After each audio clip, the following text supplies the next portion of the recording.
What's going on, internet? Welcome back to The Summit, the podcast where we share with you all the latest and greatest gaming, anime, and pop culture news, saving you all the time of finding it yourself. If you listen to this, you can find us on all major podcasting platforms. We're available on Apple, Spotify, and YouTube. Be sure to follow us on our social media, which will be linked in the show description to keep up with us away from the show. Bringing you in for today's episode, I'm your host, your boy Ashy, and with me are my co-hosts who make all this possible. Starting us off today is my first co-host, the biggest, and I mean biggest, Kingdom Hearts fan known today, Rain, aka CJ. Go ahead and introduce yourself for today's episode.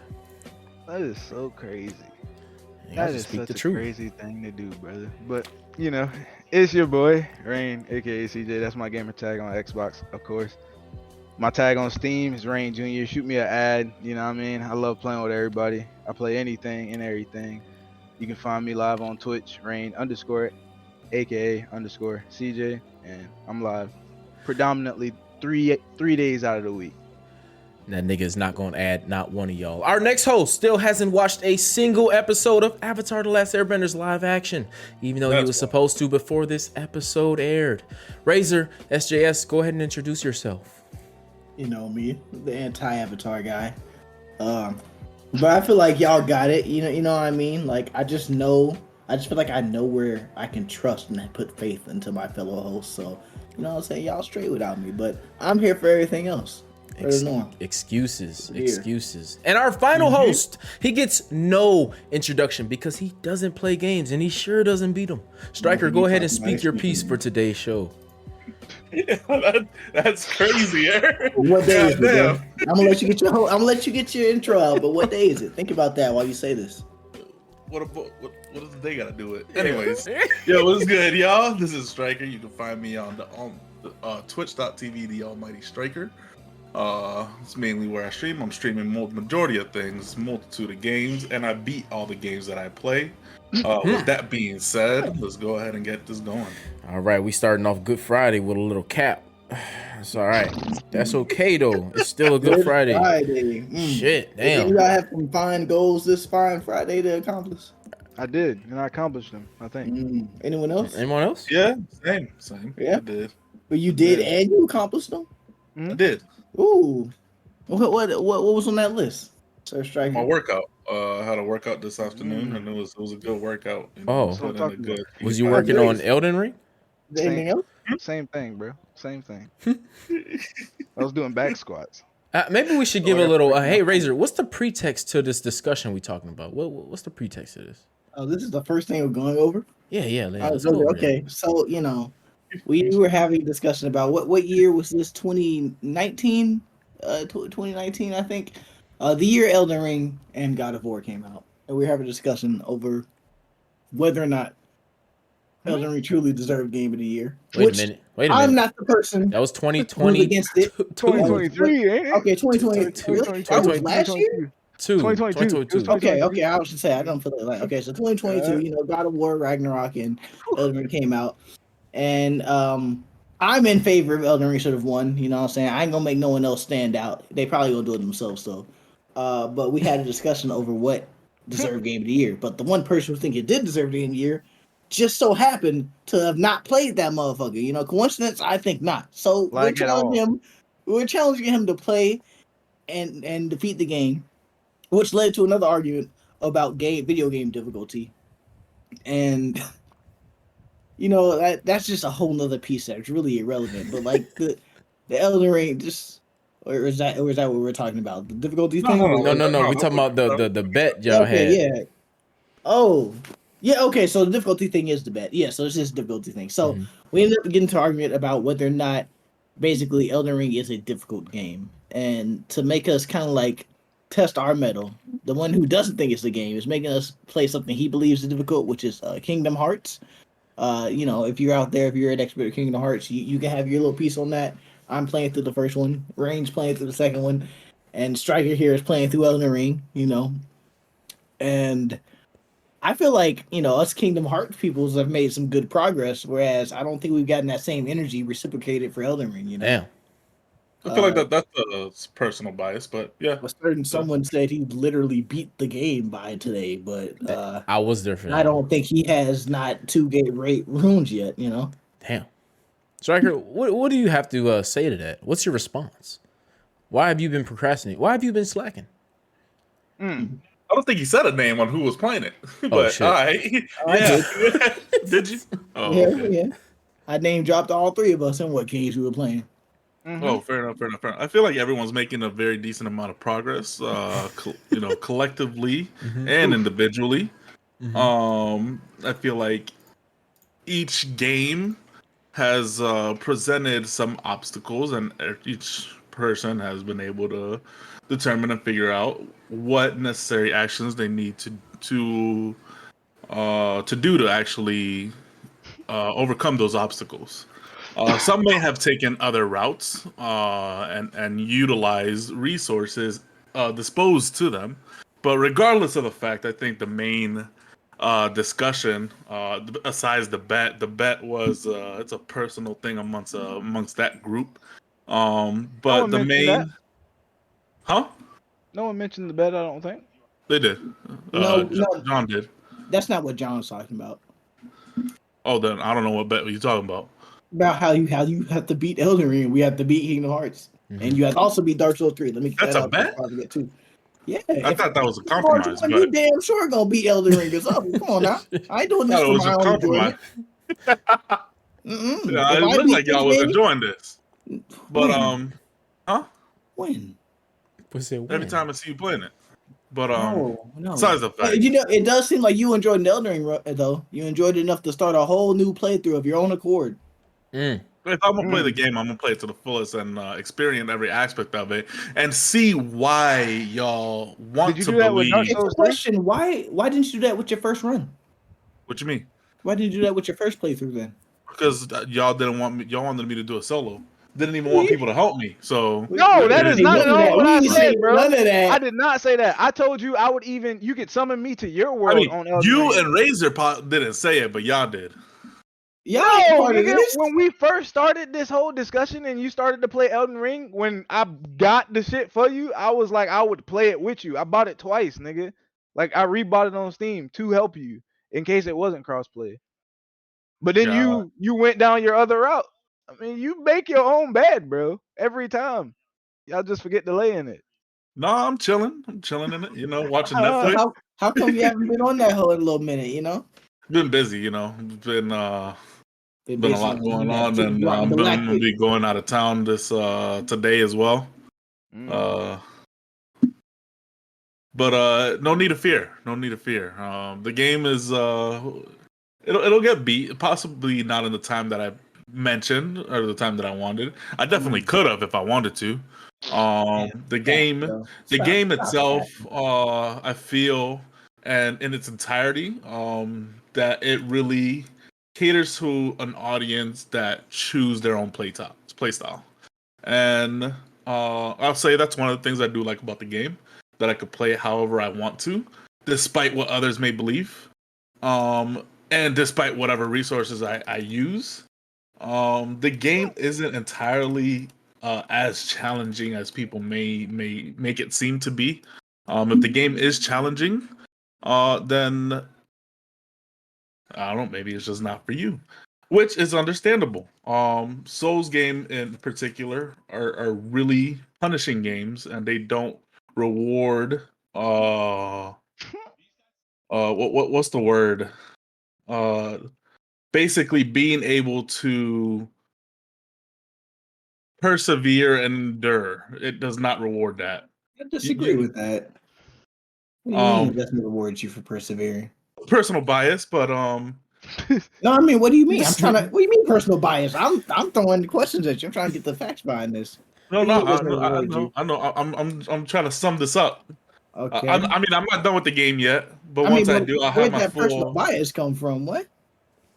What do you mean? Oh, never mind, bro. Continue. All right. Shit, I lost my train of thought.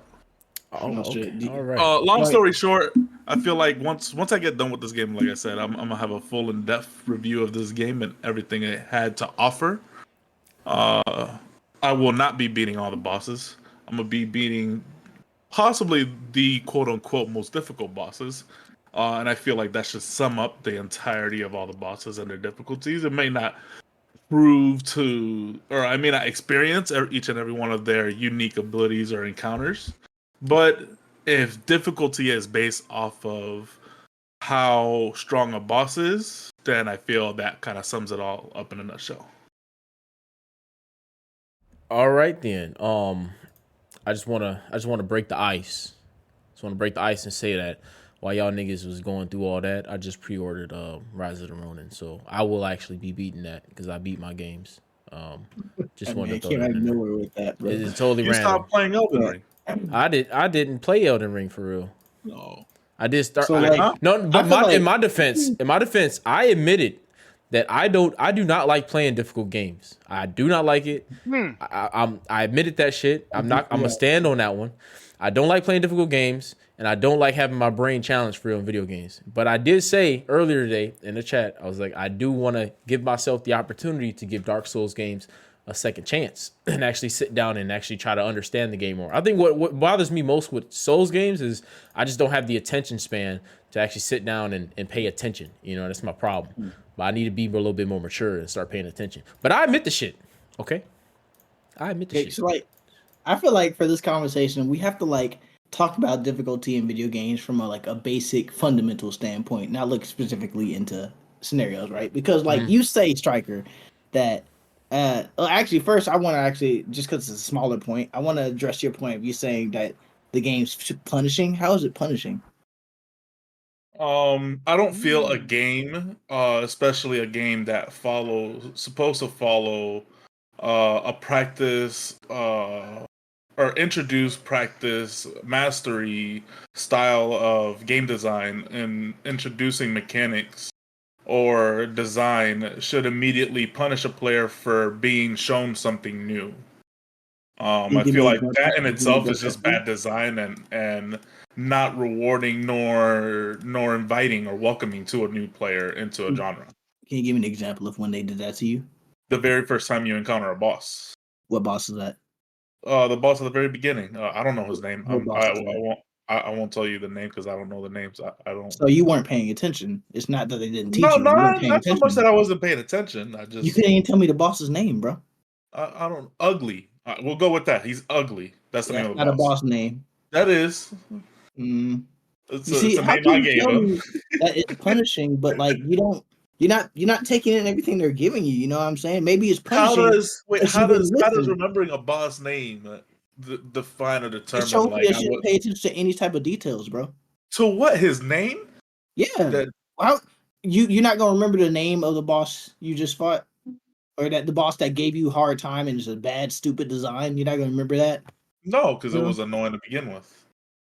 I feel like that, but that's a stick out. Like, okay, so like the way the human brain works, right? We tend to remember, especially in video games, we tend to remember the bad times over the good times. You'll win 5 in a row, but if you lose next 3, your mind's gonna get stuck in that 3. You're gonna remember the bad experiences over the good. All the Dark Souls games we played, if I remember a boss, it's because they beat my fucking ass.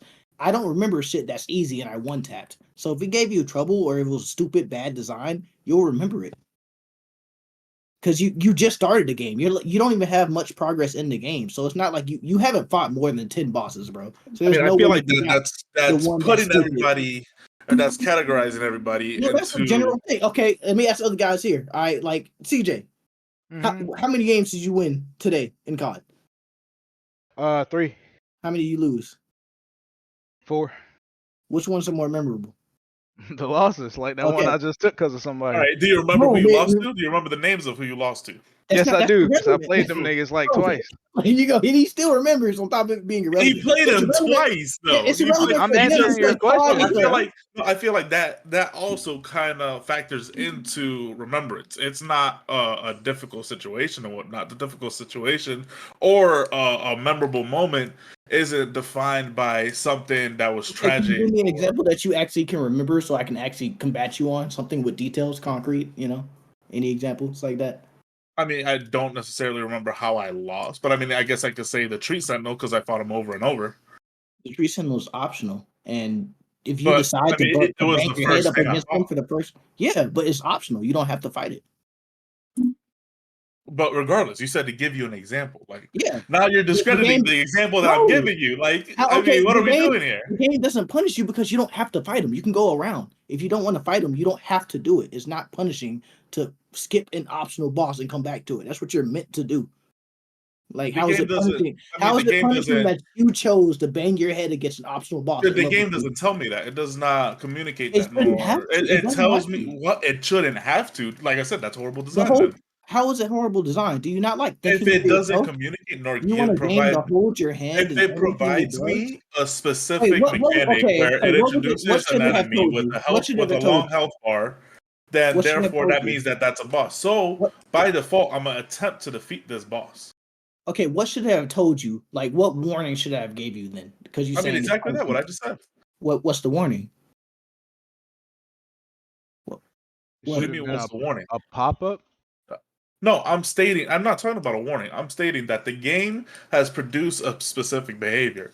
An enemy with a name and a long health bar equals a boss.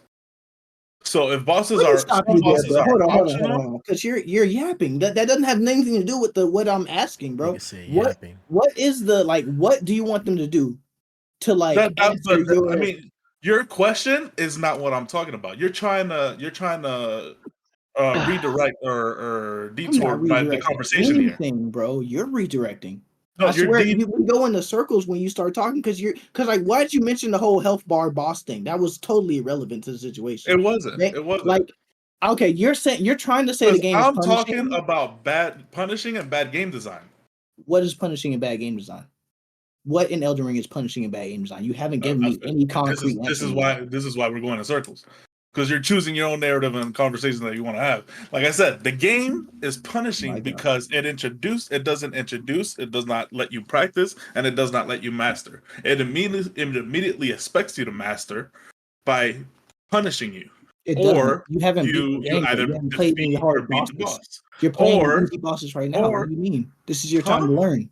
You're playing the easy bosses right now. This is your time to learn. You're speaking as if you beat the game and you know everything that entails. You are in Act 1. You are in the learning session. If you are getting your ass beat, it is genuinely a skill issue, like for real. And you're meant to get over it before you continue on, right? That's what the tree sentinel is. It's like, are you good enough to beat it? If not, go power up. If you are, keep banging your head up against it. That's not punishing. That is your choice. You chose to do that. You did not have to fight that over and over. But when fucking Rain was playing Kingdom Hearts, he had to do 3 fight encounters back to back to back just to get to the boss and lose to the boss. He had to redo those every time. That wasn't his fucking choice. He had to do that. That's punishing. That's bad game design. It's not bad game design to give us an optional boss. Anything optional is not bad game design. How is optional content bad game design? You don't have to do it if you don't want to do it. No, what's bad game design is introducing or following a pattern and not sticking to it. That's the bad game design part, Okay, which is what I said, which is where that conversation of long health bar and name kind of draws to. Okay, let me ask you, how many times do you have to see something for it to be a pattern? 3 times. Okay, how many bosses did you see before the Tree Sentinel? Before this tree sentinel, 1. So the Tree Sentinel was your second boss. How did you discover any type of pattern on your second boss? I mean, it only made sense because it was the next thing I saw. If the very first thing I see is a boss in the game, and then the next thing it just shows me another one, I'm led to believe that these are just bosses. The first boss was Because the game hasn't showed me anything else. There was no other enemy in my path. All I saw was a sheep, a goat, and a bird. But Scracker, that's also false because we told you it was an optional boss. Yes, we were there. Regardless of it. So what if a new player, someone who didn't have friends, and just picked this up and encountered this and went through the same thing? I imagine they would spend time either run away from him, like trying to run away from him, and then realize he won't chase you, and then they probably won't have to do it and just go away. And the fact that it's an open world game, they'll probably just go backwards towards the whole entire area that you missed because you didn't do that. Because you didn't power play. That's all expectations, and I'm sure that's exactly what you just asked me, bro. Right? No, I know that's all expectation, and that's exactly probably what the devs thought. And I feel like that's just wrong. That's horrible design. But it's not wrong. That is not what the devs started off. The devs put that boss there because they knew people like you were gonna bang their head against them trying to kill it. Instead, a majority of players did exactly what you did, and the devs did that on purpose. You fell for a trap, and you're mad and causing punishing because you fell fell for a trap in a video game, that's what it's meant to do. It's meant to get you in that mindset, but at the same time, it also teaches you that you don't have to be in that mindset and you can walk away, go do something else, and come back. Like, it's not punishing. It's player choice, and you're trying to say it's bad design or it's punishing because you chose the harder option, but that was all on you. Okay, like I can speak to me. I played the game for the first time. I didn't know that tree symbol thing was a thing. You know what I did when I got out there? I walked past that motherfucker. I'm not gonna fight you at level 1. I saw how much damage I did. I was like, no. I walked away. I came back stronger and I killed it. That was my choice. That's what I did as the first thing. No help, no YouTube, no nothing. Naturally. And I imagine other players did that as well. And like it Rain said, the other ones probably did exactly what you did and just spent hours trying to kill the thing. And they're both valid, bro. Like there's nothing punishing about that. You just chose to do that. You know what I mean? Like it's not punishing. The game doesn't force you to do it. Like I think people find Souls game punishing because naturally all games nowadays are easy and they do it to reel you in, right? Like because Overwatch, this is happening with Overwatch. Every DLC character they add in is something simple, no aiming, no this, no that, and they do that because easy access characters or easy access things in the game get players in. It gets you in. So like and Souls games are just not about that, So if it's not you, if you don't want the what I'm saying? If you need the easy access shit, then just admit that this isn't for you. But that's not bad game design because they're not giving it to you. The point is you're supposed to come up with it yourself. You're supposed to think for yourself. You're supposed to figure it out and do shit for yourself. And if you can't do that, then this game just isn't for you. But that's not bad game design. All right then. We good on that? I mean, I suppose I still disagree wholeheartedly with No, it. we're not good on it. Get your say your skill out. That's what we're here for, bro. I'm thinking arguing for you just not say nothing back, bro. Like that's the point. Give me I something to said work my with. piece. I'm not gonna keep repeating what I'm saying. You said your part. I said mine. Why would you have to repeat? You're supposed to take what I say, take into account, and have new thoughts to spill back to me. It's not a repeat fest. Like, why would you have to repeat anything? How do you feel about what I just said? Does that resonate with you or no? No, it doesn't. Why not? But it goes back to what I've been saying. Which is what? Which is what? Which is the whole. Well, for one, like I said, the whole it doesn't fit you or the game isn't for you just because you have to go to an outside source. I feel like that's just a pride thing. I feel like I that didn't has say nothing to that. do with the game. I didn't say that at all. I didn't say that. I said if you can't do the mechanics of the game, you can't think for You yourself. said Then if the you game is not can't for you. beat the I game didn't or say. I complete the didn't say mechanics that of if the you had to game, look something then up, the then game the is game is not not for for you. you if you have to look things up to make it No, easier. I didn't say If that. I the did. Rain, Ashley, did I ever once say if you have to look something up, the game's not for you? Did I ever say that? No. No, I didn't say that because that is perfectly fine. If you have to look up things, it's acceptable and like it's perfectly reasonable because some of these bosses, some of those encounters in Elden Ring are fucking stupid. And it's something like Moog is a great example. Moog is a boss where he has an unblockable attack that can like one shot you, and the answer to it isn't even in the fucking arena. It's a crystal tier that you have to form and make through finding it on other parts of the map, and you have to bring it to there in preparation and use it to become immune for the attack. How the fuck would you know that if you didn't already have those things or didn't look it up? I don't blame anyone for not knowing details of the game or having to look up help. I said if you can't if the general type of gameplay isn't your flow, then the game isn't for you. Because of course, if you have to look up something because you're stuck, that's great. But if you have to look up something every step of the fucking way, yes, you should drop that game. Why you're not even playing it at that point. You're having the internet play it for you. You're just doing what they tell you.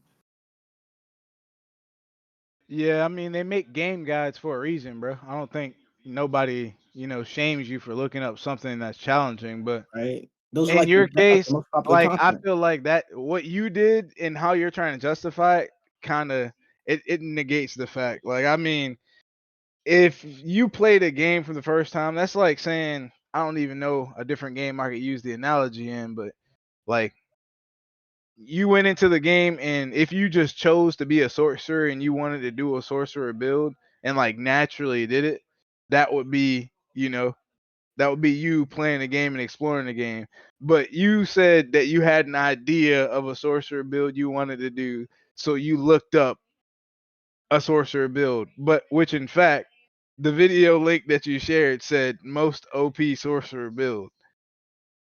It's just I mean, of course. Why and would then I you go went for to those something that's items. But I mean, underwhelming? but what made But you? regardless, All right, Oh, you're a my meta bad. gamer. go ahead. No, go ahead. No, I mean I am. Like anything I play, I'm gonna play the best of. I'm not gonna play Regardless, anything that's mediocre.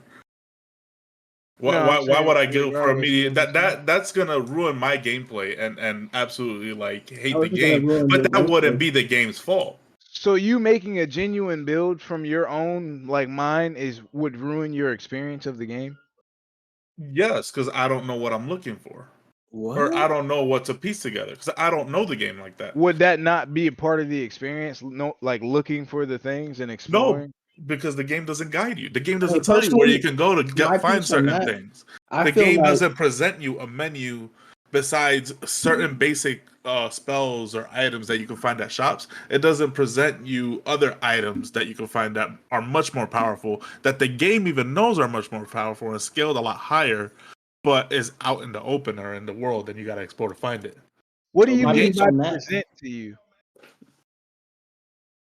What do you mean? What do I mean by that? What do you mean the game doesn't present these items to you or tell you where they are? What do you mean by that? Like it doesn't tell you nor give you like Give me an hey. example of a game that does So that. Destiny 2 starts you off when they present like an exotic weapon or a weapon that's rarer than usual. It'll give you like a quest line for this. Hey, there's this thing, and if by the end of that quest line you A can get a looter shooter weapon. MMO. Yeah, I was gonna say I don't think that's a really proper comparison Well, no, because I mean you told me to give you a yeah, game. no, I was gonna say I don't think that's proper because Destiny 2, Looter Shooter MMO, is Destiny 2 being an online live service game, it relies on FOMO. So whenever an exotic question will come out, they're gonna shove it in your face because they want every player to do it ASAP while the event's Exactly. active, right? That's also why exotic weapons and like just everything in general, when DLC comes out, it's overpowered as shit because they want you to have to feel like you have to Okay, get it. That And FOMO. another one. it's why they give these But secrets to their yeah, but that content doesn't apply to creators. a single player game because there is no FOMO. You have that content forever, and it's whenever you go and access it. Okay, another one is RuneScape, an MMORPG. Bro, who the Another fuck here plays That's another RuneScape? MMORPG Oh, though. no, Said yeah, you can't use RuneScape. multiplayer games, bro. Choose a Oh single my player game, bro. god, Like, here's bro. how I'm imagining it, bro. Name a single player action adventure RPG game without like He can't findable because loot he out in the doesn't world. enjoy that genre and You know he what I'm won't saying? Like, admit it. name a game like that He that can't doesn't have any findable loot outside the because he world. doesn't enjoy that genre and he won't admit it. And Dark Souls just happens to be a difficult game in that genre, and he's forced to play it because he said some bullshit.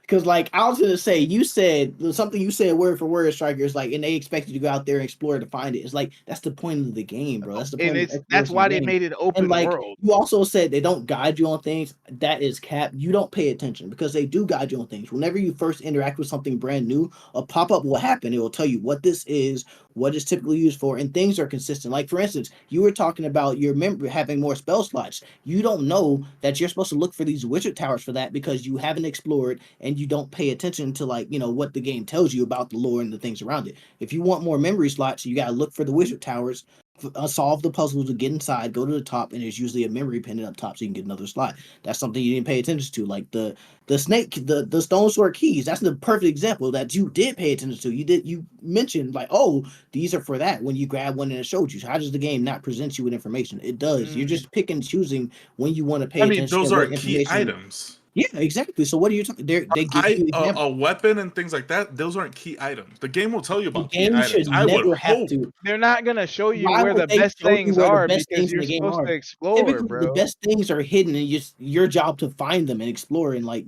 that's That's the a part of the reward. game experience. Like That is the rewarding factor. you were talking about the game doesn't reward you. Well, yeah, if you look up YouTube and you know exactly where to go and you don't actually find anything, of course it's not rewarding. But the guy who actually just stumbled upon that because he was just exploring and taking his time, that's rewarding. You don't get to experience that because of the way you chose to play the game, and now you're blaming the game for it. That's exactly what niggas And is that's trying to get crazy you to that you say the understand. most OP because that's wild as shit. And that's also another argument that doesn't make sense because that only applies to PvP games. Only in a PvP game do you have to use what's meta because everyone else is going to do it, and you're at a clear disadvantage if you don't use what's meta. In a PvE game against AI, you don't have to use S tier weapons and spells. You can use whatever you want and make it work. That's how niggas can play the game at level 1 naked and beat it. You can do whatever you want in a PvE game. Like, saying you have to use the best of the best in a PvE game is not a great gamer mentality in my opinion. It's also pretty terrible with PvP, but like I understand because other motherfuckers do it too. But I don't think that's a great mindset to be in. You should definitely have just explored and see what spells you like, because you don't even know if you like that. Like I don't even know if you know you like the fucking playstyle you're doing. You're just doing it because you know it works. Like the point is to find spells and find weapons, equip it, try it out, see if it's cool, and then like form a build around what you want to actually be and play like. But like you just saying sorcerer and going with the quote unquote strongest sorcerer gear is so whack. Like I could get on Elden Ring on my character and make a more fun sorcerer off of shit I collected on my melee character. And it's rewarding because if I want to do that, I have all that because I explored and shit. You know what I mean? Like If you you watch pick and his other choose. stream, bro, you will see that when he was doing his quote unquote Dex build in his little co-op modded session, he was running around, and when he was actually sneaking, he was like, "Wait, why am I sneaking? I don't play like that." And everybody else was like, "Well, what the fuck are you doing on your other run then?" Know what I Mhm. mean? Yeah, and then So like also I feel like now we can get past that because like you're right, we are going in circles when it comes to that. So we can get past that, agree to disagree. But like toning it down into this specific situation, Striker, I don't think you can. This is a bit of an exposure thing, but like you can't say that the game's not challenging if you cheese a boss, bro. Like because like if you cheese a game, if you break the game's AI or exploit something that the devs did not intend for you to use and cheese it that way, you can't call the game challenging, bro. The way you did O'Neal, like, come on now. You gonna say who he wasn't a challenge for you to look out of your way, find that out online and do that to him, And then it took like what 10 fucking minutes. Like you were losing viewers doing that to old boy. You know what I mean? Like, you can't fucking say something's not a challenge when you're trying 110 fucking percent with all these outside resources. Then it's definitely a challenge. Maybe you're making it look like not a challenge, but it is still a challenge. mm, mm, mm. All right. Well, I'm gonna dive into some of the little sub news sections, and then we'll get into some more of that. For those of you who aren't aware, what's his name? Akira Toriyama.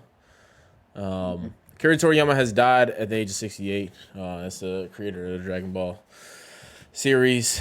Y'all got anything to say on that, or you want me to just keep going? I mean, rest in peace, obviously, but Rest in uh, peace. Yep. Ghost of Tsushima, the sequel is rumored to be announced at the PlayStation event this upcoming May or June, which doesn't surprise me because the PC port is releasing May 16th. So that'll probably be a perfect time to announce the second installment of the game. Teenage Mutant Ninja Turtles has a game in development, rumored to be called The Last Ronin. The cover art looks pretty cool for it. Well, the concept art looks pretty cool for it. So I don't know if it might be a PlayStation exclusive. I'm not sure. you said it's a what? Teenage Mutant Ninja Turtles, The Last I Ronin. know about the Last Runner storyline. If that's the same one, It should be. yeah, okay. I'm not sure if it's going to be a PS exclusive or across the board, but it has reported to be in development now. Overwatch 2 is sitting with Cowboy Bebop collab releasing March 12th.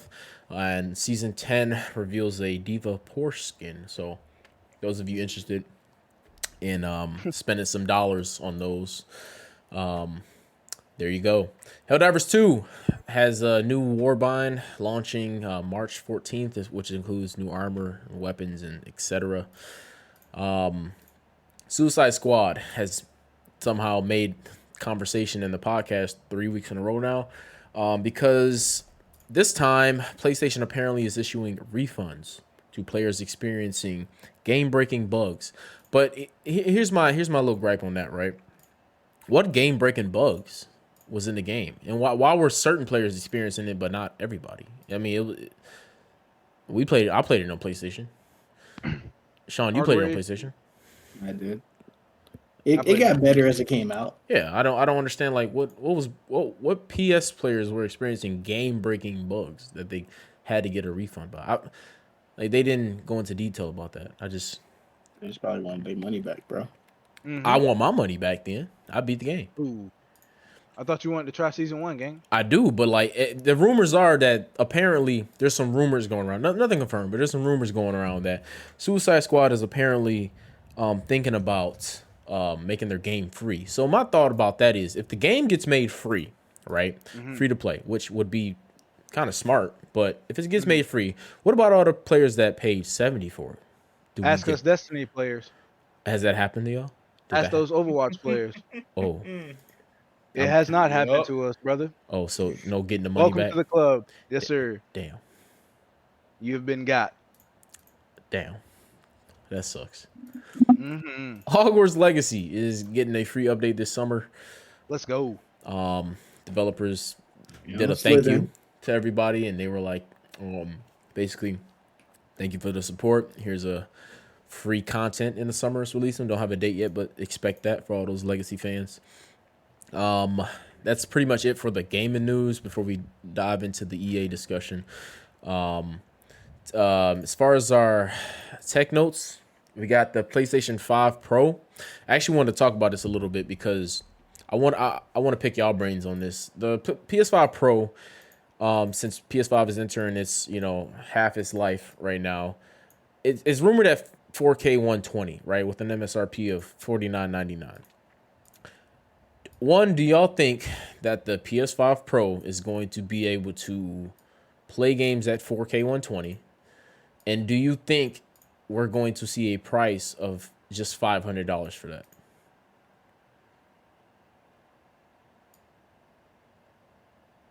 I don't know about it hitting, cause like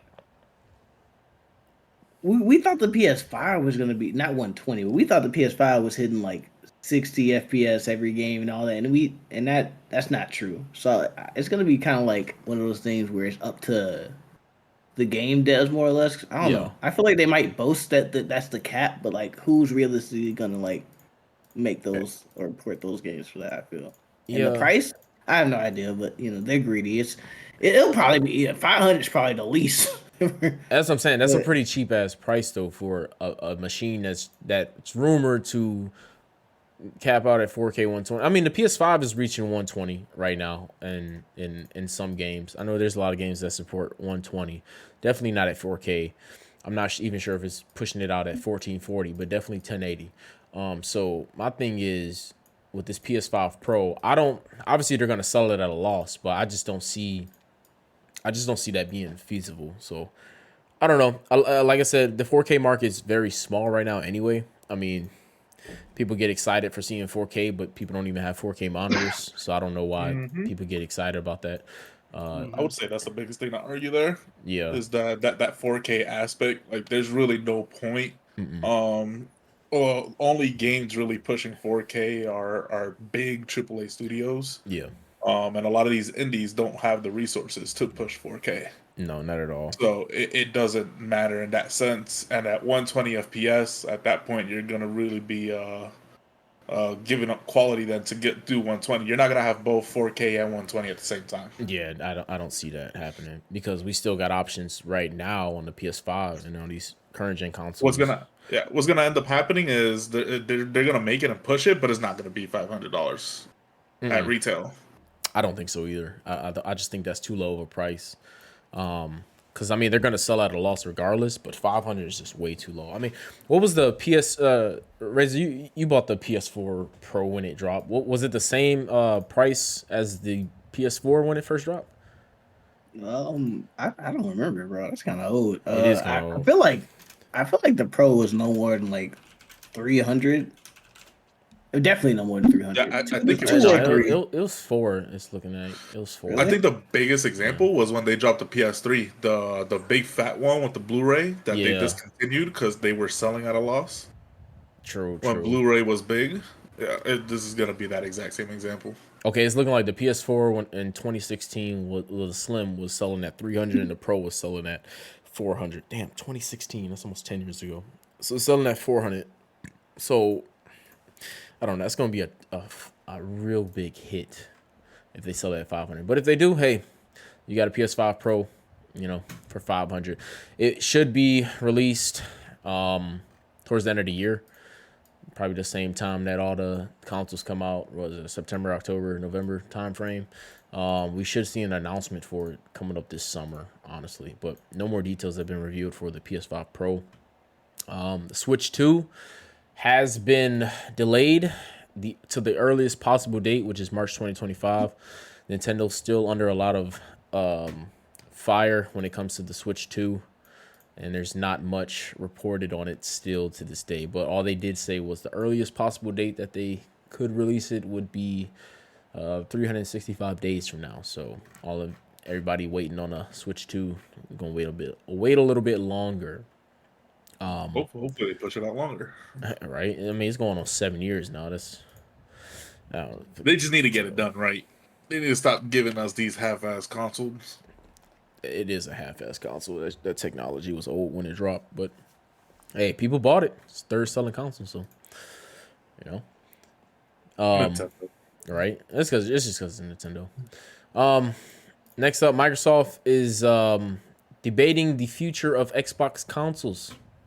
Apparently, these high levels are debating whether consoles have a future. They're saying console sales have been stable but haven't been growing in many years. And I guess a big discussion now is if cloud-based is going to replace the need for the extensive hardware. How do y'all feel about cloud-based gaming? Do y'all use that at all? I've tried it with the Xbox Cloud thing, and it's cool, but nah, like certain games, it's just like latency will always be an issue. Yeah. Like I feel like that's the same issue with electric vehicles, right? We don't have the infrastructure to support it. With like everyone needs fiber if you would do cloud-based gaming, because it'd be such a hassle on gaming servers and just the resources. It'd be so horrible. And I don't, that's not going to happen because your average gamer, I mean, your average gamer is using standard Wi-Fi to play games, and that latency alone is that's not going to keep up. Not many people even know about fiber internet running to their house. A lot of areas don't even support it or have it yet, and so I don't think that's. I don't know. I'm not a fan of cloud-based gaming for real. I know when PlayStation released that damn handheld they came out with last December, that was pretty disappointing to me because it's just a stream from your PS5 to that little handheld device. And it's like the concept is cool, but like, I mean, we want to be able to put games on an actual handheld. I mean, and then shortly after they released like a rumor talking about that they're going to rethink about bringing out the PlayStation, the PSP again. And I'm like, well, no shit. That's what everybody wanted. And go figure that device that they came out with is not selling. So, you know, but cloud, people are thinking that's the future. So we'll see. Topic that we were supposed to cover though is the EA boycott. I know Rain, you know a lot more about this apparently. You want to break down what's going on with over there in EA and 2K specifically? That's not EA. But no, my bad. my bad. My bad. 2K. Sorry, 2K, not EA. EA and 2K are not the same thing. Sorry. Yeah, 2K is their own publisher. Like they take Two Industries, as well as Rockstar. All of those they fall under the same umbrella. But at the current moment, players are boycotting NBA 2K24 due to the new acceptable terms of use policy that they're trying to push on their players. It's basically giving them proprietary ownership of all of your virtual currency within the game and your characters you create, your players on my team, like anything in the game they said that you buy with your own hard-earned money. They're saying that they can take it away from you whenever they feel like it, because that's what they had been doing with the previous 2K servers when they turn them offline, forcing people to upgrade to the next game. And there's a class action lawsuit that's been filed against them due to that. So they're trying to like ratify their actions with this. But if you do agree to it and continue to play 2K, it removes you from the people that will receive like something, garnished wages or something from 2K for what they've been doing to their player base over the course of a decade, basically. So is would 2K ever move to kind of like a live service kind of platform? It is kind of live service right now. Yeah, but I'm talking about instead of like releasing a new game every year, just kind of updating the roster, updating the game every year, and just No, keeping it they static. won't. A cash That's what they grab. should have been doing. Yeah, I feel like That's that's what just people. more practical for especially sports, especially since you gotta rebuy VC every. That's fucking annoying. It could carry over. Like Call of Duty does it right. Your COD points from every game Yeah, carries over. Now even the weapons carry over. So I mean, yeah. I mean, like, yeah. At least with Call of Duty, if you sit there and you got to pay for the new game next year, but everything carries over. I mean, I feel like that your would just COD make the most point, sense with 2K. XP tokens, everything, even the guns from the last game. I just like it's the exact same shitty cash grab if you ask me. So they could at least do that. S- So with this lawsuit, if they lose, what are they gonna be have to force to do anything? They would probably be forced to pay money back to like their player base, or they'll do something stupid like give everybody mad virtual currency. Yeah, that'll be the easiest payout for That's them. the cheapest way. Yeah, yeah. Yep, That ain't gonna cost them shit, really. Yeah. and it would get people to come back to their game, right? Yep. And then they gonna repeat the process. Yep, I'm good. That's I don't know. I just feel like 2K is just NBA Live, let's start it up again. hey, shit. NBA Live is EA, right? Yes. There we go. Okay. Got that right. Yeah, I confused the two. EA apparently is the one okay, so back to EA. EA had the workforce reduction of 700. They also shut down their studio responsible for the next Battlefield title, so that's not coming for all those Battlefield fans. Also, I guess Star Wars had an FPS coming up. That's canceled. And I guess that was by Respawn, so that's canceled. I don't know, maybe if that's the shift focus onto the next trilogy title of the Star Wars series they got for the next sequel for Survivor. But I don't know, that got canceled. Anything y'all want to add before I hop on this Avatar: The Last Airbender rant? Uh, no, I was just gonna say that the gaming industry right now, especially like these studios, it's getting annoying. Like me and my couple of buddies, like we got some guys that we went to college with and that are at these studios and getting laid off. These studios no longer want to adhere to like this work from home or remote schedule and want to make sense out of the space that they have within their office and force people back in. And we're hitting a day and age where working from home is more beneficial to developers Yeah. in a sense where production is a lot better, especially because you're not having to drive, having to go through the task of driving into the office and dealing with a variety of factors of traffic, accidents, some unfortunate event that may have happened to your vehicle, and you no longer can make it, and now you got to take time off to fix that issue so that you can get to work. Like there's a lot of factors to kind of that take into part to be able to go into the office and do what you need to do, whereas you can just wake up and walk a few feet and be right at your station. Right. And a lot of these companies, like the bigger heads at these studios, don't want to see that aspect and just want to make sense of the space that they provided and the money that they paid for these facilities, so that they can get their money's worth out of it. So instead of getting these people to come back or even accommodating that work from home lifestyle, they'd rather lay off and get newer or hire interns and brainwash newer, which saves that company money because they don't have to pay a mid-level or a senior level salary. They can pay a junior or even just provide it as an internship to college students. Yeah. And it's just sad. I mean, wouldn't it be more beneficial for these companies to, not make the what's the word? What's the word where you got like no future in a career? That in? No. Damn it, my brain. Wouldn't it be more beneficial for these companies to want to keep their game developers around instead of like hiring and firing so often? I feel like wouldn't that be just more productive? Everyone's a number to them. You're easily Yeah. replaceable, and if at the end of the day it comes down to money, right? Yeah. Whatever can make that studio or bring them the most revenue off of whatever they're producing. Yeah, I don't know. But you said that these companies are trying to shy away from the work from home environment? They are. But isn't that more beneficial for them?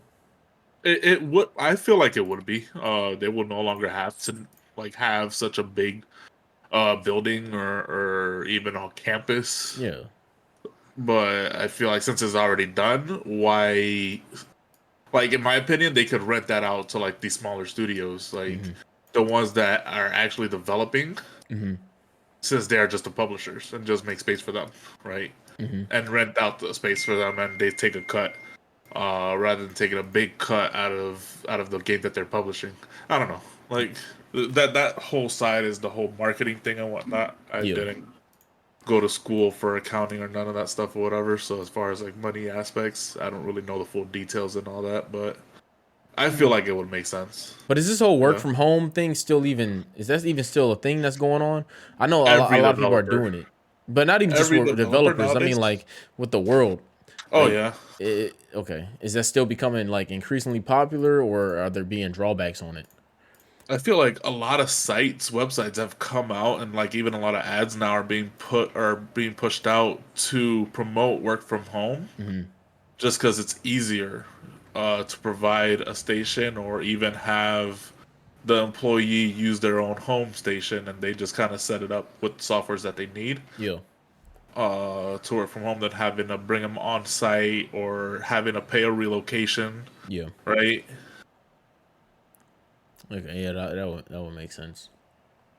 All right. Any of y'all got some pieces to add to that? Okay. Avatar The Last Airbender. Recently dropped. It's been a hit on Netflix. It's been a miss for others.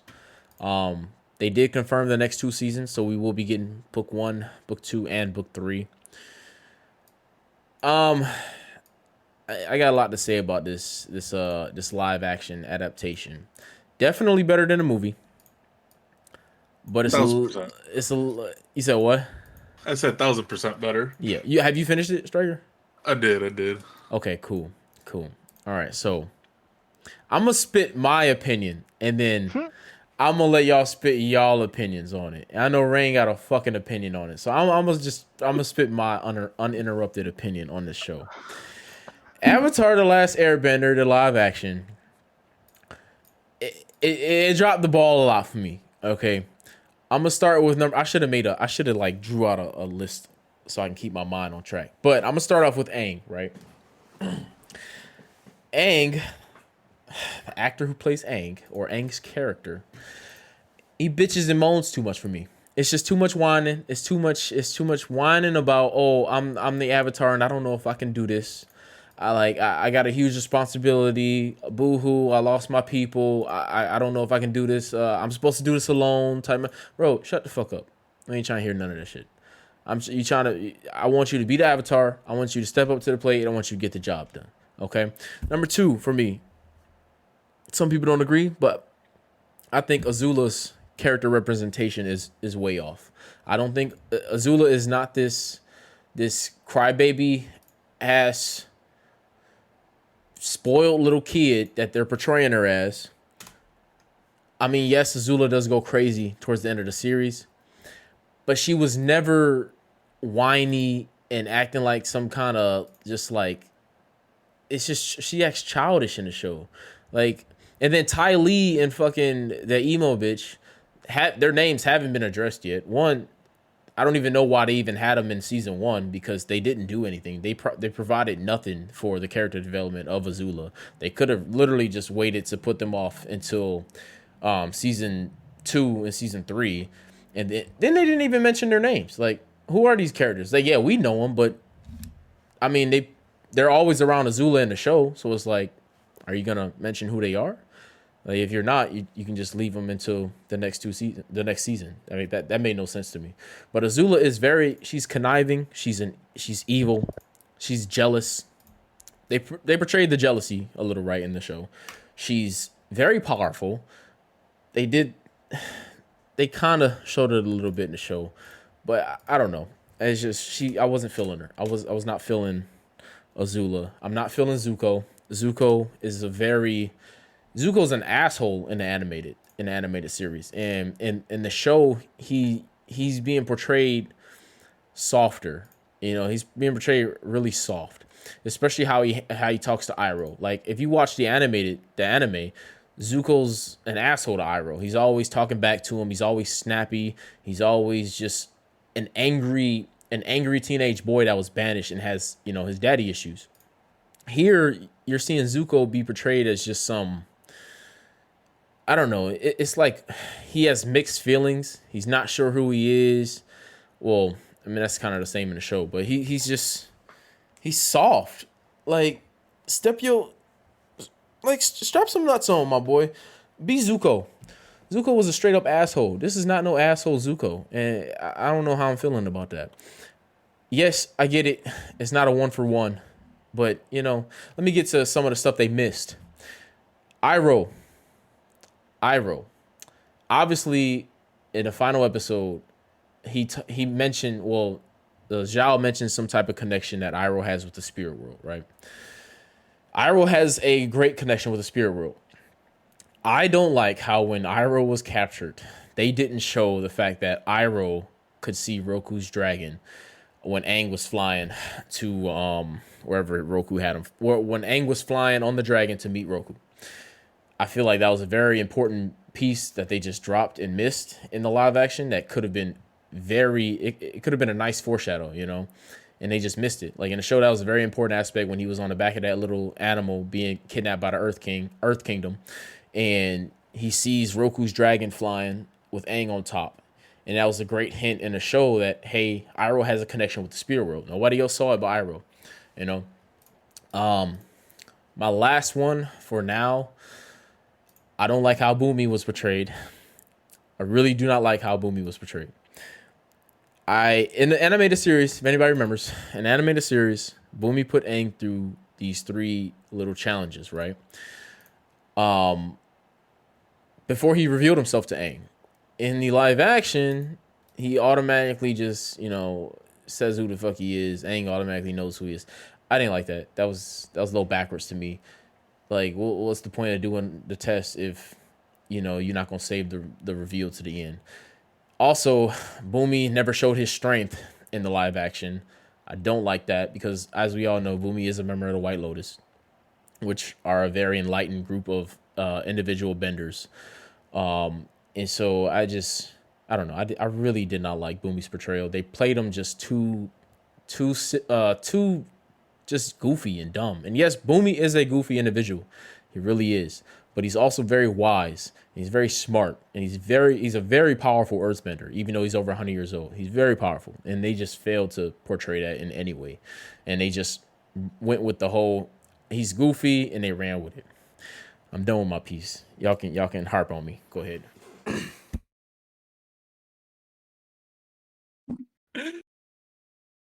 I guess you good, bro. I was gonna say they ain't arguing. Oh, shit. No, I know. No, Rain I got thought Ray something was to say. gonna go. He got something to say about that. No, I'm good. Go I ahead, don't think he straight. do. Word. I bet. So, I get your take on it. My take on it, I watched it through with my wife, and my wife was like, "You just need to kind of see it with an open, with an open mind." So I was like, "I bet," because I was going in with the same gripes. Like, I mean, off rip, like Aang just didn't look or act the part to me. Neither did Katara. Sokka felt really off for me. These are the main 3 characters, like off rip, that I was immediately just criticizing, because these 3, I mean, they're the main 3. They're the ones that we were watching like throughout the entire series, and they really made that show memorable, including Sokka and all of his quips. Mm-hmm. I don't feel Sokka was as quippy as the original series. Yeah. He was very serious. He was kind of stiff, and a lot of his lines I felt like was forced. But some things that Sokka did grasp and capture was his maturity and stepping up and being like that bigger brother and not the leader of the group per se, but like the person that kept them moving forward. Whereas like Aang and even Katara would kind of down themselves or get upset or just want to give up. This Sokka actor definitely portrayed that aspect of Sokka pretty well. So I was able to kind of just watch him from that end and kind of ignore the rest. Up to when they got to Kyoshi Island. Katara, I felt was very like hopeful and kind of gooey. She was. I don't know. I feel like she fit Katara. Just her looks wasn't quite the same as Katara, but I mean it's understandable. Like it's an animated series, you probably won't find someone one for how they look. Besides the fact that they completely got Azula wrong. Azula looks like kind of like a puffball almost. Like she looked like she got stung by several bees or something. Like it really threw me off. Like the actor that they chose for Azula. But I'll come back to Azula later. Katara, I felt like she wasn't too far off from how the animated series was.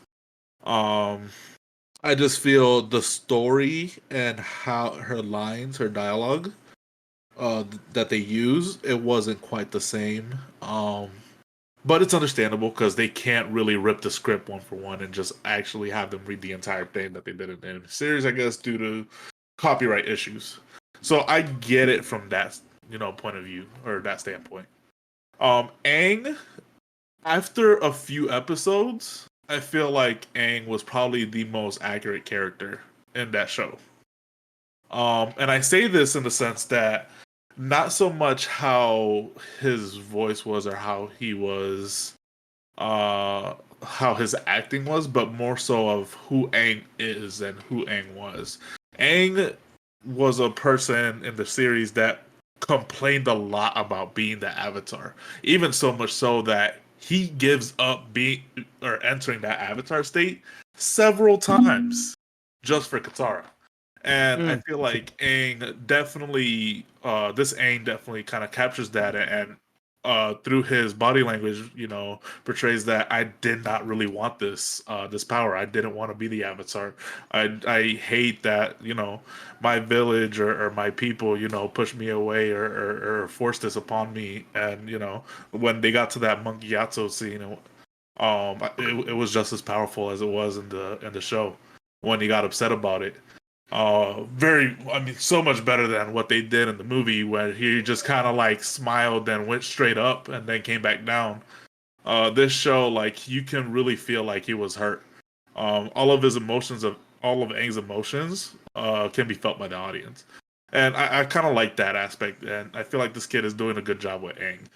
And I kind of look forward to what he does when he meets the rest of the other characters that was put in Aang's path. When it comes to the villain side of things, like Zuko and quote unquote villain Uncle Iroh, even though I feel like Uncle Iroh was more of a good person than he was bad, and Azula, I feel like Zuko and Uncle Iroh, once again after a few episodes, they definitely portrayed their characters pretty well, especially Zuko.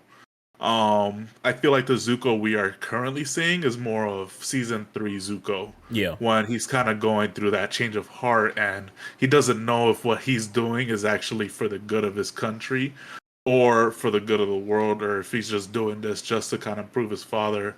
And Uncle Iroh, like every step of the way, is kind of showing him subliminally what you're doing is just for your father's, gratification, not for yourself. And you should seek and do things to honor yourself first before you try to honor a man that wants to take over a country by killing everyone he can just so he can gain control. Which also comes to another point, like this show does not hold back. Like there was a part in the show where they just set someone on fire and they showed that. I was like, holy hell, like that was not in the series. So they you could tell they don't hold back. So that shows that they got a lot coming up. And they're gonna show it all. They won't like water it down or sugarcoat things like they did with the animated series. So the wall that fight at the wall at Bossing Say is gonna be very interesting. Azula, by far the worst thing that they have in this show, and probably what would probably be the show's ruin if she becomes like the big picture and we get too much screen time of her. Her character does not fit Azula at all. Looks, personality, acting, dialogue, everything's just off about this Azula. She does not fit the Azula that we saw in the animated series, mainly because, like you said, she just acts childish. She doesn't fit that very confident, prideful like Azula, who holds her head up high and demands things. Like this whole sneaking around and having someone do her bidding. Azula's the one to jump in head 1st and come out, with blazing glory. She's a hothead. Absolutely. Ty Lee and May, I don't know why they haven't, said their names.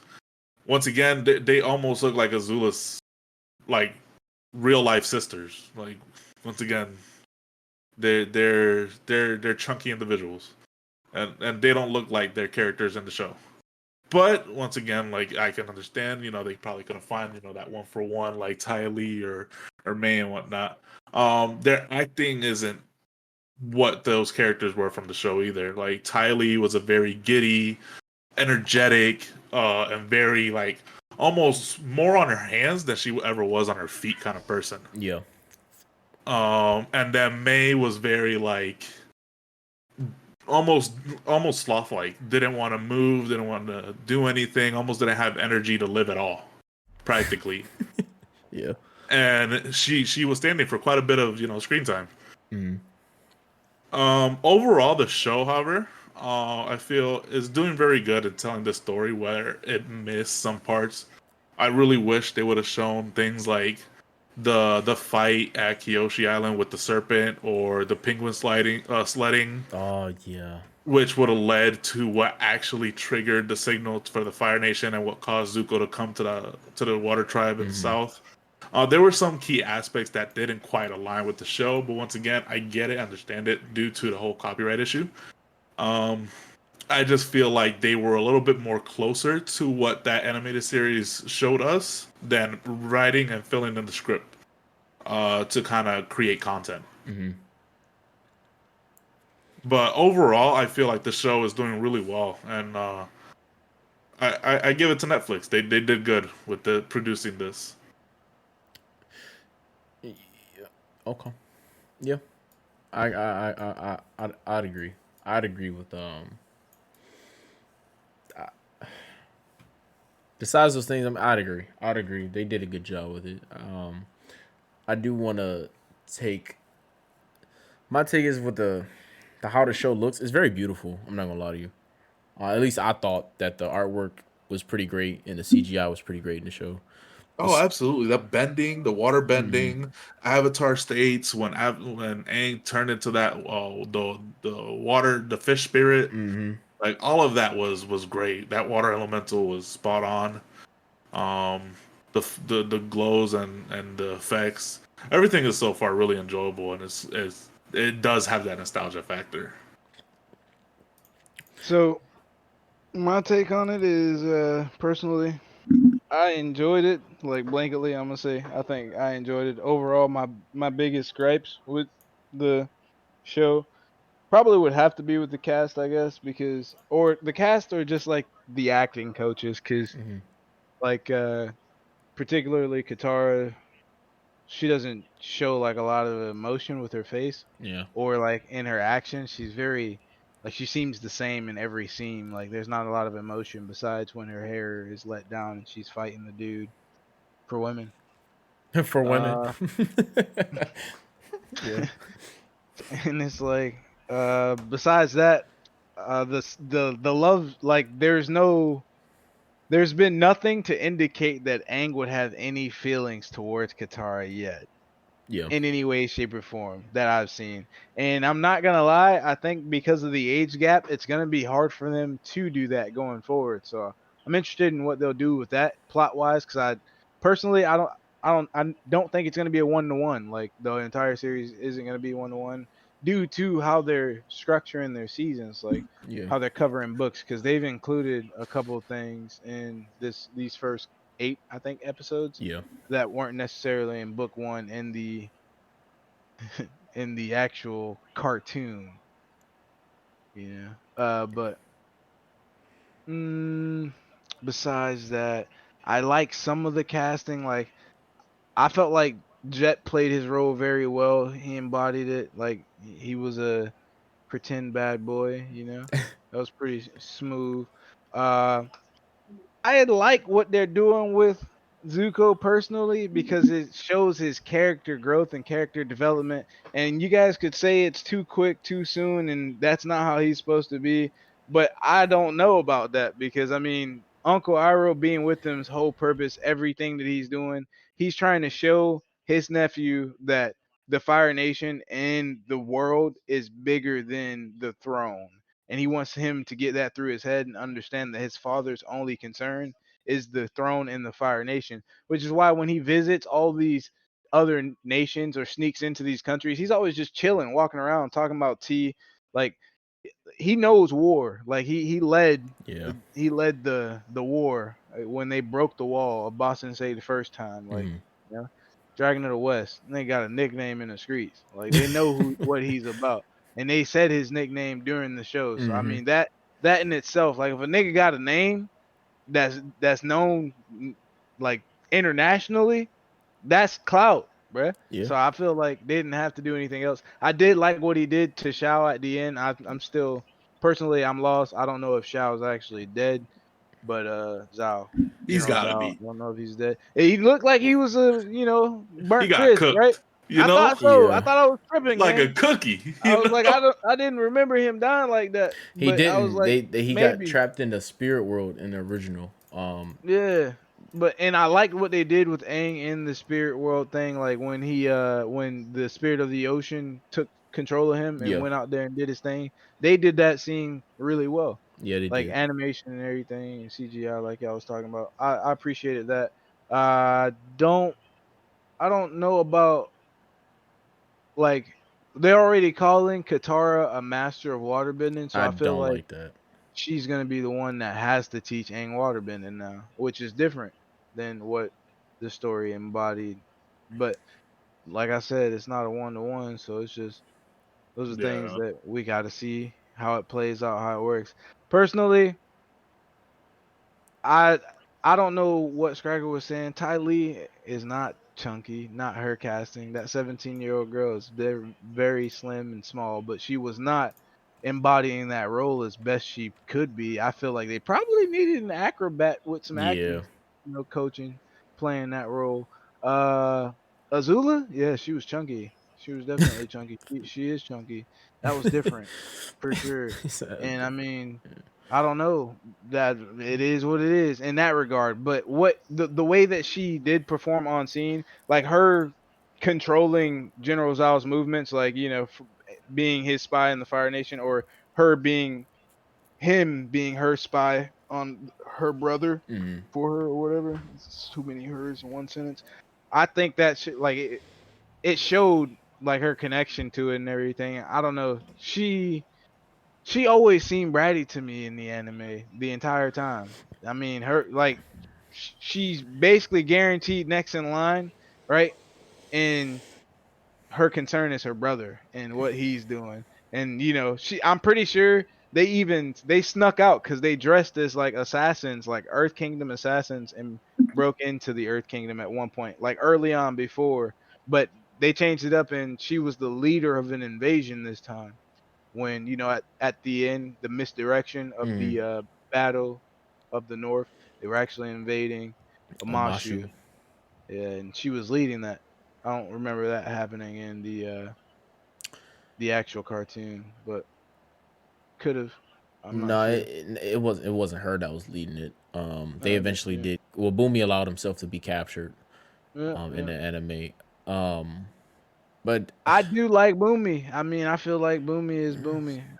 But like, I get what you said about the White Lotus thing, but you don't know that at like in the first book. yeah, you don't. Like, so that's not something that's shown there. He does demonstrate his power, but he had no need to in the anime. Like, I mean, not in the anime, but in the live action, because the assassin plot was foiled, and then from there, like none of them fought or held did anything weird.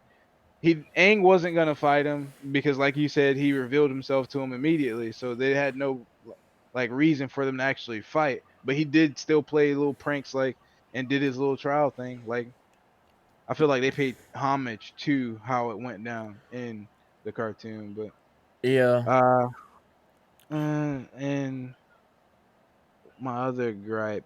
Oh, no, this isn't a gripe. I like how he interacts with the Avatar state when he visits each yeah, like Avatar's temple or whatever, and they pull him into the world. I mhm, like the personality that each Avatar embodies. Like that acting, yeah, like them motherfuckers they doing great for dead people. yeah, Not right, gonna cap. right. Like I like that, and, and it's very interesting. It keeps Yeah. and I like what they did with the spirit world. It wasn't like weird. It didn't feel off. I Mm-mm. liked Princess Yui. I'm not Yeah, gonna lie, the movie casted a better Princess Yui, and that's just my personal opinion on looks and hairstyle. Cause like the shit she had on top of her head, it was about as big as a pineapple, and it just looked a little different. It wasn't my thing. But besides that, I like I'm not looking at these women in certain ways because a lot of them are like younger age. It's a like when we were younger, we were watching Avatar growing up, so I yeah, expected them to have a young cast. A lot of them are around 17, 17, 16, maybe 18. And then, I did not like certain things about Sokka, and I even talked about this with one of my coworkers. Like, Sokka is a warrior, but I feel like there's a lot of pressure on him. His dad left yeah, him in charge for sure. But he's also like now he has to protect the Avatar who's younger than him, who doesn't want to be the Avatar. He can't bend, but his sister's bending, and she can get captured at a moment's notice, and she won't listen to him because she's going through hormonal rages yeah, with every nigga she meets. And he's just trying to get her to understand that she can't trust everybody, and sometimes he won't be around. But the way that they do make sure that he gets a bitch regardless of where he go. Like when he Kyoshi Warrior and then Princess Yui is like I like that they kept that the way that it is. Cause Sokka was a ladies man, even though he was yeah. like his game was weak for, by far. My boy Sokka. Women liked him, you know. Yeah, So I mean that's okay. I just think there's a lot of room for growth.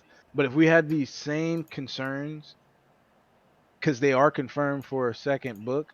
If we hmm, have these same concerns after seeing that, then I mean it's a wash in my yeah, eyes. That's yeah. that's I my I feeling. agree with that. I think if we're seeing the same stuff after season two, and especially if you're doing on this eight, that means that after eight, there's only eight more episodes of the series. Then if we doing that, and that means yeah, it's gonna be a wash, honestly. But I'm gonna see what they do in season two before I get too hard on the show because this is the first eight episodes. We all have seen shows drastically change after the first season for the better. So I'm gonna give them the benefit of the doubt on those. One thing I forgot to mention is that Aang has not waterbended yet in the series, and Mm, I think that's a problem for me only because in the anime he was already or in cartoon he was already waterbending prior to him even arriving at the Northern Water Temple, and so it's just that was just a little weird to me. But like you said, they're already calling Katara a master, which I also don't like. But hey, the show's moving differently than the cartoon, and that's fine. Maybe they got a different plot that they're setting up, and maybe Katara is gonna be the one to have to teach him after all. And so that's fine. It's not too big of a deal. I just would have liked to see him waterbend a little bit more. I do want to mention Suki. She bad as fuck. That ain't really important, but she bad as fuck. Like I think she's an adult in the show, so I can say that she bad. She bad.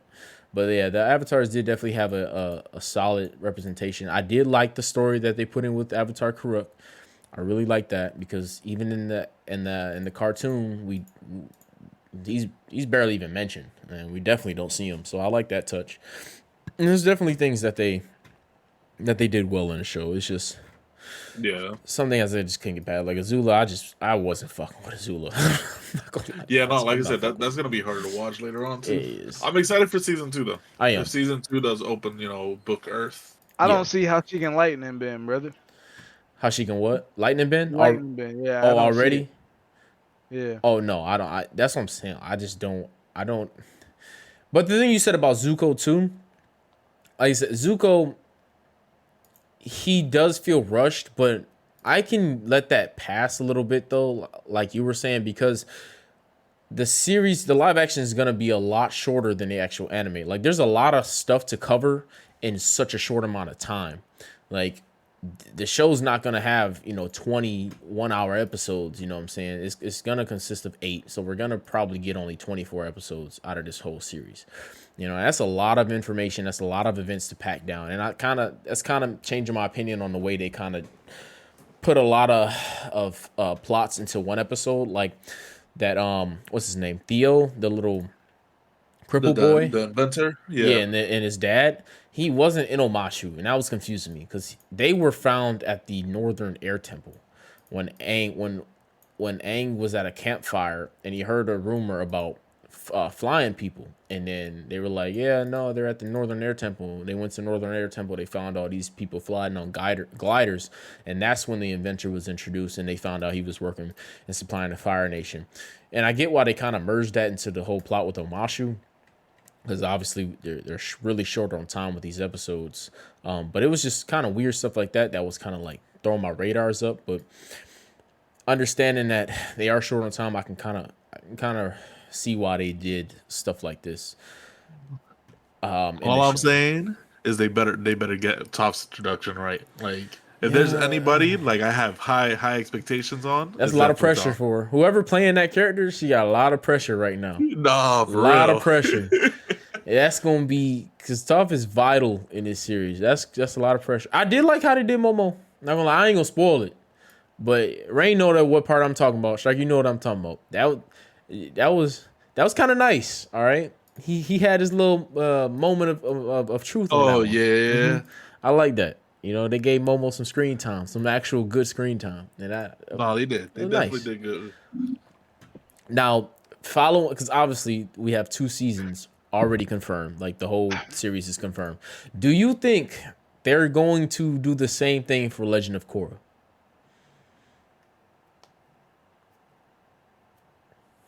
Like another live action? Yeah.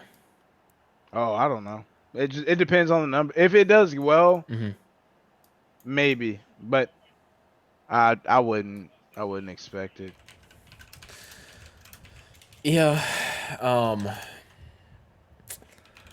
I don't know. I wouldn't want to see it, honestly. I'm not gonna lie to you.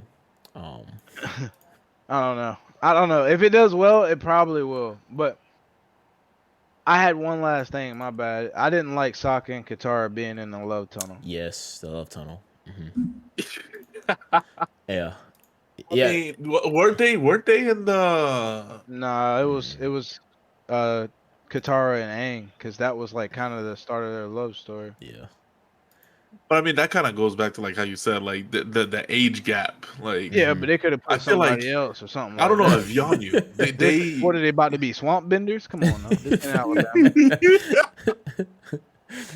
I mean, those guys were key to some attacks. But nah, I don't know if you all heard, but apparently this show was filmed 3 years ago. What? This has been in production for about 3 years now. So so the Aang that we're watching now, he's not the same age as he was while we were watching. Oh shit. Okay, All right then. that kind of makes sense. Oh, the air glider and it being non-existent. That was the thing. Wait, what do you mean? He does have a glider, doesn't he? I mean, he didn't really use it. Hell no, fly he like ain't been did using it. But yeah, you're right. Shit, he definitely ain't been using that thing. I forgot he had one. Yeah. Shit, that's true. Admiral Zhao though, they kind of portrayed his character pretty good. Well, Big hothead. We got put up in smoke though. He died, but Well, at least I think he died. They did not hold back with that scene. They did not. They did not. How are y'all messing with Ozai? Does he seem a little bit too patient in the series? Yeah. I feel like he got angry more often than not. Like in the series, in the animated series. But at the same time, I don't think we saw Lord Ozai that much during season 1. No, I think we he didn't. became a little bit more relevant during season 2. Yeah. And especially season 3. So I feel like he still got a little room to, like, so we can actually judge his character. Yeah, that's true. But as far as like looks, I feel like they definitely like he looks like the animated series, like Ozai. Yeah, that's pretty much all I got for the series. I'm pretty excited to see how this. Well, now that you tell me that it was made 3 years ago, that gives me a little bit better hope. 'Cause that's more time to practice your acting. That's a whole lot more development as an I actor. think they've already done it. Like, if you ask me, Oh, you think they're already done with like at least book 2? I feel like it because they can't shit. have let 3 years pass and they only filmed 1 season. Especially if And it's then already just released confirmed it. that they already doing the next 2 books. Yeah, that would Exactly. make So sense. now they're just editing. That would make sense. So it'll probably drop sometime next year then. All right, yeah. Has to, yeah. Yeah, damn though, like that means we should still see some improvement, but like, yeah, you're right.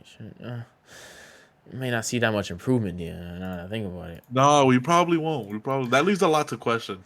Like, knowing that this was filmed 3 years ago, and they're just releasing it, like, oh, they didn't really leave room for feedback. No, they didn't. Damn. We gonna see. We gonna see. I mean, if Toph missed the bag, hey, It's a wrap. that's it. Don't ever touch the show again, please. Please. Leave it alone. Oh, well, But One Piece. I feel like what we're seeing right now is probably Ember Island version. Like, if I were to compare to anything, I feel like that's the version we're watching. Yeah, I can see that. But now that it's sparking something else now. Like, do you think has One Piece got a live action? This got a live action. I'm pretty sure another one got a live action. I think they I don't know. Rumor has it. I think I might have seen somewhere that Naruto is supposed to get one. I was thinking about that in the shower, and I really hope they don't. I just really hope they just don't touch Naruto, or just don't touch it. But they probably will because One Piece got touched. So, oh my God, how do y'all feel about these animes turning into live actions? So One Piece, I feel like I would have never touched that show if it wasn't for the live action. You think so? Oh yeah, it's 1,000 yeah. episodes. Yeah, I'm not touching anime. Hell no. The anime is very enjoyable. It's really fun to watch, and I've tried watching after watching the live action One Piece. Me and my wife were like, all right, let's go ahead and watch the anime. And we started watching it. She liked it. I think it's just completely goofy as hell. I think the script is goofy. The characters act really stupid, and Monkey D. Luffy is absolutely brainless in the show, or in the animated. In the anime. Yeah. The show, he's much better. Like, I can actually sit there and watch and not cringe. So it was good then. No, it really was. Okay, so they did that right then. Oh no, okay, I'm looking it up now. Oh, it is coming. Oh no, it's coming. The live action of Naruto. It's coming. It's confirmed. It's coming. They're saying it's coming. That'll be interesting. Honestly, I feel like it'll be interesting mainly because out of all of these animes, besides Avatar, Naruto has a lot of like creatures and beasts in there too. And like, honestly, my biggest fear and why I don't like watching shows with creatures or that were animated once and want to recreate those creatures is because of the Pokemon live action. Pokemon had a live action? Detective Pikachu. You didn't like that? Hell no, that Charizard looked like Barney just painted orange, I bro. thought Like, Ryan Reynolds was one of your top 10 actors. yeah, but he wasn't like You didn't even front and remember he center. did that role. Well, I did. Uh, He wasn't front and center. He was just a voice. so Well, you need to see him to do it for you. Hold on, pause, yo. You making that? You making Hey, that I'm just sound asking. weird? I'm just asking a question, gang. That's it. Yeah. Hey, that You sounds didn't weird when you see put it him. into that context, yeah. Hey, just asking a question, gang. well, But no, yeah, like the Pokemons in that movie was just like they looked awful. Like mhm. they looked like a dog after you showered it and then you just let them air dry and walk around. Yeah, exactly. Well, apparently there's a Netflix I don't know if it's gonna be Netflix, but looking more into it, it's gonna be a Naruto movie, and the director is supposed to be the one for Shang-Chi, and the same director that directed Shang-Chi, the Marvel movie. So I don't know, man. I don't know, man. I'm gonna see. If it's good, it's good. If it's not, it's not. But I just wish they leave a lot of animes alone. But hey, it's a cash. You know, it brings in cash, so they gonna do it. Brings in some Yeah. money, brings in views. Avatar: The Last Airbender. While we're on the topic, though, is getting an animated movie, and it's gonna be released in 2025. So the animated movie is supposed to be like a few years after the defeat of Fire Lord Ozai. And I guess the movie's gonna cover like some grounds of the character development leading up to the events of Legend of Korra. So that's something to look out for as well. Also, Amazon has greenlit the God of War live action. So Striker, hey, Hell yeah. yeah, I just hope they do right by Kratos. right. Well, it's not gonna be The Rock, how everybody thought it was. So Thank God. yeah, Honestly. right. They didn't want to see The Rock play The Rock as in God of War. So but it has been confirmed. It's coming. That show should be pretty damn good. If they don't, Honestly, fuck they it up. really can't mess it up. They really can't. Like, It'll if you be look pretty at, hard to mess it up. I'm not gonna lie. what's that one movie? Something Olympus, Attack on Olympus or something like that or whatever. Mhm. Where it's essentially kind of like that, where or Titans against Olympus or Olympus against Titans or something. Like essentially, it's the same thing. Like you had these people, whatever, fight gods. I mean, it's already been done, kind Yeah. of. So it's not impossible. It's not. There's not enough. There's not that much CG that you gotta worry about. There's not. I mean, I'm more of a fan of the video games being turned into live action than I am animes being turned into live action, because I don't know if all y'all saw The Last of Us. I enjoyed The Last of Us live action. I know God of War is gonna be really good, but it also depends on the service, well, the companies that's making it as well. But I really enjoyed The Last of Us. I have high expectations for season 2. I know for Horizon is getting a live action. That would actually be a good. I feel like Horizon would be. I don't know if any of y'all played that, but I know Horizon would probably be a better show than it would be as a video game. So I think the show's gonna outshine the video game. Once they finally start production on that, simply because one, Horizon is gonna get milked out for another like 3 games, which is unnecessary. And then Aloy just has, like, her character in the game just has no emotion. Like, it's just so lifeless. And I feel like if they can just get an actress to just bring some life to Aloy, that story would be immaculate.